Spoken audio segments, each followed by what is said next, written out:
Hey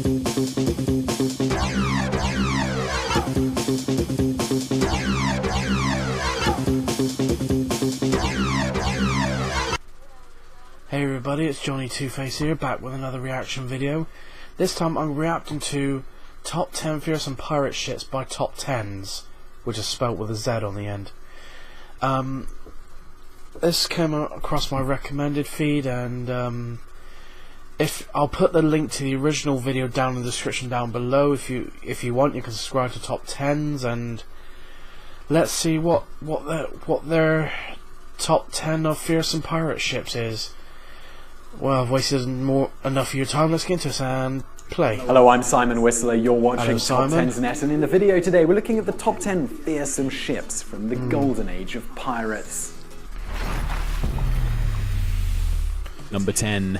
Adventure Galley. Wait, the isn't Adventure that... Galley is perhaps the most unfortunate yet feared ship in the history of piracy. It was a daunting 284-ton vessel equipped with 34 guns, whose original objective was to hunt down the pirates and French vessels that sailed the high seas of the Indian Ocean. It boarded a crew of 150 men led by Captain William Kidd, a successful privateer who allegedly committed piracy. The Adventure Galley's journey started when Captain Kidd, along with his crew, left New York on September the 6th, 1696, for a pirate hunting expedition commissioned by the English government. The voyage, however, did not turn out well for the ship or its captain, as both were destined to rot. During Captain Kidd's expedition, the ship developed a rotten hull, which prompted Kidd to attack and take the Quidar merchant, a French trading vessel carrying silk, muslins, calico, sugar, opium, iron, and saltpeter. Wow. He later called his new ship Adventure Prize, after abandoning the Adventure Galley off the coast of Madagascar in January 1698. His actions, however, were deemed as acts of piracy, which led to his hanging on the 23rd of May 1701 in London. His corpse was left to rot at the mouth of the Thames River to warn and discourage those who wanted to commit piracy. Number 9. Queen Anne's Revenge. Number 9? In November of 1717, Edward Teach, better known as Blackbeard, captured a massive French slave ship called La Concorde. He refitted the 14-gun ship by mounting it with 26 more, and later renamed it to Queen Anne's Revenge. The ship boarded a crew of 280 men and quickly became one of the most powerful ships to rule over the Caribbean and North American coasts. In May 1718, Blackbeard looted 5 ships after he seized the port of Charleston. Blackbeard then ran the Queen Anne's Revenge ashore, where it suffered extensive damage after it slammed into a submerged sandbar. It appears that pirates have retirement plans as well, since many historians believe that he deliberately slammed the ship in order to kill some of his crew so he could increase his share of the fortune. Number 8. Widder. The Widder was originally a slave ship launched from London in the year 1715. This 300-ton vessel, under the command of Lawrence Prince, played a huge part in a slavery deal known as the Triangular Trade. It was so fast that it was capable of reaching 13 knots. Unfortunately, the pirates were even faster. In February 1717, during the Widder's second voyage, it was hunted down near the Bahamas by 2 pirate vessels called the Sultana and the Mary Ann, led by Samuel Black Sam Bellamy. Bellamy quickly overpowered the Widder's crew and claimed the vessel as his flagship. He then turned it into a pirate ship that boasted 28 cannons and a crew of 146.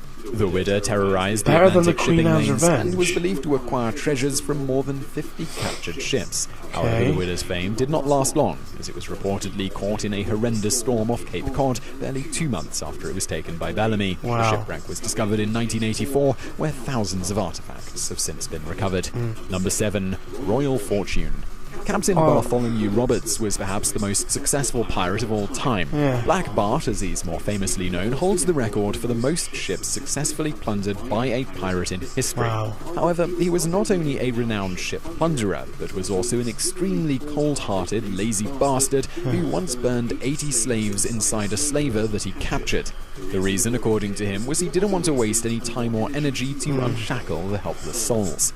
In July 1720, but at number 7, French vessels quite a powerful ship. Newfoundland and named it Royal Fortune.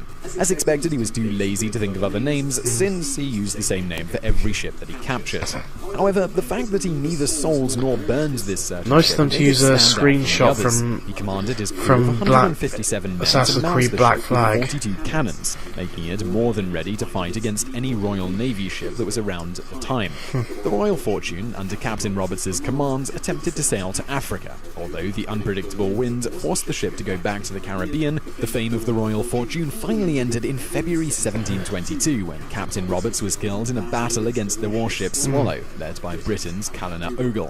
The pirates were reportedly anchored and celebrating off the coast of Cape Lopez when the fight suddenly broke out. Captain Roberts was seen as the first to fall during the battle. He died immediately after getting hit by a cannon. Captain Ogle was able to retrieve the ship as well as some of the smaller ships. I thought he died off the coast of Principe. Number 6. Fancy. The Fancy was a former privateer commissioned by the King of Spain. This 46-gun vessel was one of the most formidable ships during the golden age of piracy and was renowned for its speed. It boarded a crew of 140 men led by Henry Avery, a successful privateer. However, in May 1694, Avery and his crew plotted a mutiny. Henry Avery, of course. They renamed the ship such an idiot. And used it to plunder the trading ships that sailed across the Indian Ocean. One of their most rewarding victories occurred in July of 1695 when they successfully overpowered the Ganj-e-Sawai, a 40-gun treasure ship that belonged to the Grand Mogul of India. It later became one of the most lucrative scores ever by a pirate. The Fancy sailed to the Caribbean, where they made the most out of their treasures before the ship and its crew mysteriously disappeared. Yeah, I have heard a little bit. Happy Delivery. Happy Delivery was formerly known as the Gambria Castle, a mid-sized slaver owned by the Royal African Company. The ship boarded a 30-man crew under the command of Captain Charles Russell and his co-captain George Lowther. On the ship's first voyage, it ferried a group of soldiers led by Captain John Massey in a mission to collect slaves around the Gambia River in Africa. They set sail from London down the Thames River in the year 1721. When they arrived, they were met by a number of unfavourable conditions, which resulted in a diversion between the crew and their captain, who appeared to be more concerned with the slave shipment than the condition of the people who boarded the ship. Lowther soon had a falling out with the captain and was able to convince the unhappy crew, together with the angry soldiers aboard, to join him in mutiny. After being voted as their new captain, they marooned Russell and his supporters, taking the Gambria Castle. They later renamed the ship to Happy Delivery and set out on a life of piracy. Lowther was forced to abandon the Happy Delivery after getting attacked by native Amerindians in the year 1722. Number 4, the Golden Hind. Okay. The Golden Hind is one of the most famous ships in sailing history. It was captained by Sir Francis Drake, a well-known privateer famous for being the first Englishman to successfully circumnavigate the world. This masterpiece was packed with 18 cannons and was first introduced as the Pelican until Drake renamed it the Golden Hind. In the year 1577, Drake was commissioned by Queen Elizabeth of England, which I think is based in Wrexham at the moment. He then left Plymouth with a ship comprised of 5 ships and 164 crew members. In 1578, they passed the Strait of Magellan after surviving 2 horrendous storms that sank 2 ships in Drake's fleet. As the voyage continued, Drake and his crew were able to raid and plunder various trading ships in the Pacific. However, many historians believe that Drake's acts exceeded the boundaries of his job as a privateer enough to make them believe that he committed piracy. Finally, on September 26, 1580, after 2 years, 10 months and 18 days of voyage, the lone ship was able to return to Plymouth along with Drake and his 60-man crew. Number 3, Rising Sun. The Rising Sun was a 35-gun pirate ship that boarded a crew of 135 men under the command of Captain Christopher, referred to in some books as William Moody. Moody had previously sailed under the command of Black Bart before taking on his own crew. In 1718, the Rising Sun sailed alongside an 8-gun brigantine, led by another pirate known as Captain Froud, and a sloop carrying the same number of guns. Jamaican Governor Archibald Hamilton inspected Moody's fleet for signs of aggression and piracy, and came away believing the notorious vessels were used to rule over the waters between the islands of St. Christopher's and Santa Cruz, where they burned and destroyed the ships that they successfully plundered. Because of this, Hamilton had to demand stronger naval ships from England, including a 40-gun warship, in an attempt to protect said territory from the terror of Captain Moody and the Rising Sun. Number 2, Speaker. The Speaker was a former 50-gun slaver captured by Captain George Booth and John Bowen during April of 1700. The ship, led by Booth, sailed to Zanzibar along with a crew of more than 200 men. However, in the latter part of that year, Captain Booth was killed in a battle and quickly succeeded by Bowen. One of Bowen's most glorious days with the Speaker happened when he successfully defeated a fleet of 13 Moorish ships to score a prize of over £100,000. Wow. That's £8 million today. Another triumph happened in November of 1701 when they captured a British ship and then turned around and successfully sold it off. The Speaker's legend ended when it sank near the Swart Clip, located at the eastern coast of Mauritius during the year 1702. Most of the pirates were able to survive, but they lost most of the treasures they had kept inside their flagship. God. Number 1.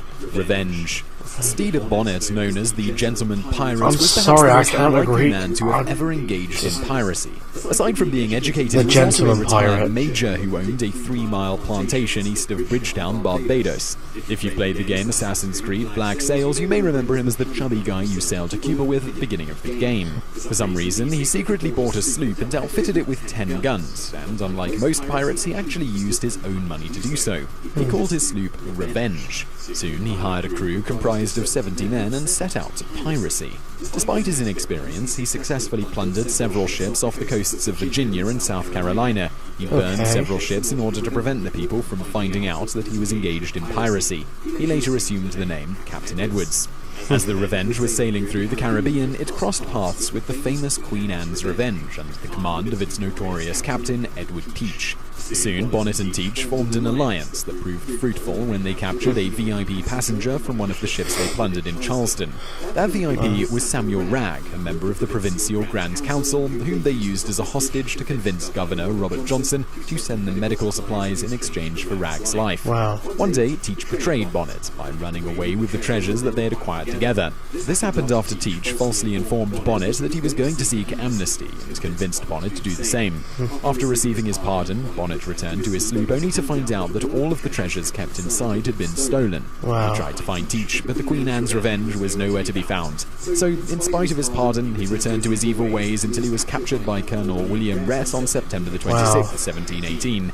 He was later imprisoned, but able to escape. He was hanged to death on December the 10th, 1718, after being recaptured and found guilty of his crimes.